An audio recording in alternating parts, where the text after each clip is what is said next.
Fiona, just this minute you might have seen Councillor Ted Tynan exercising a democratic right to protest against this bank bailout and the abusive or vulgar salary that Richie Boucher this week announces for himself. And he's been arrested by Garda Síochána. And there's also a Brian Gould has been taken before him, and I'm not sure if there are more have been taken. We have a constitutional right here to protest peacefully. It is a democratic right which our forefathers fought to establish. And Garda Síochána, our state Gardaí, their authority is being abused by sending them here to deprive citizens of their right to protest. People may not like our protest, that's fine. We're entitled to make it. And we will continue to make this as vigorously as we can.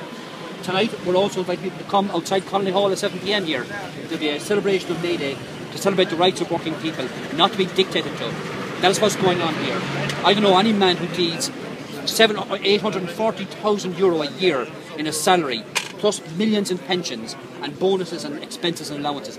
This is a vulgarity in our democracy. It's an insult.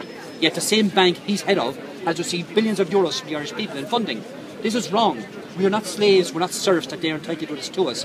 So our government is abusing its right, and they're being paid gross salaries that are vulgar to people in order to sell the rights to the people. This is what they're doing. So our democracy is under attack here from the Bank of Ireland, from our own government, from Garda Síochána. We will not accept this. Why they were arresting the guys? They haven't said anything. What happened inside the branch, Diarmaid?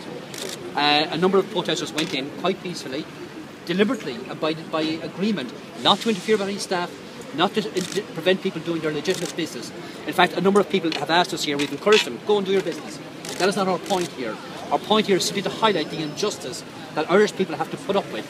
That on one hand, someone can get 840,000 in a salary, and then other people, I can tell you around here, who don't have money to pay for a dinner for their children on the table. That is a fact of life today in Ireland, right? And who's organising the protest? This protest is organised by the campaign against home and water taxes.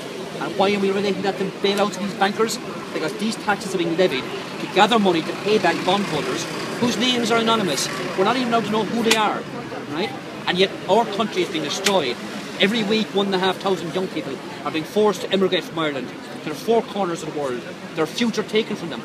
Young people who should be in their flower of life, looking to establish work, assert their own identity in the world. And what are they getting on? Airplanes to Australia and New Zealand. This is wrong. I'm not sure, because this is escalated. We're not going to accept a dictate over us, so for the foreseeable future we're here. Any other banks? You're going to target any more banks? We may do. We don't have a gripe just against Bank of Ireland. AIB Bank, which we have rescued fully, it is now a state bank, increases mortgage rates on hard-pressed homeowners last week only.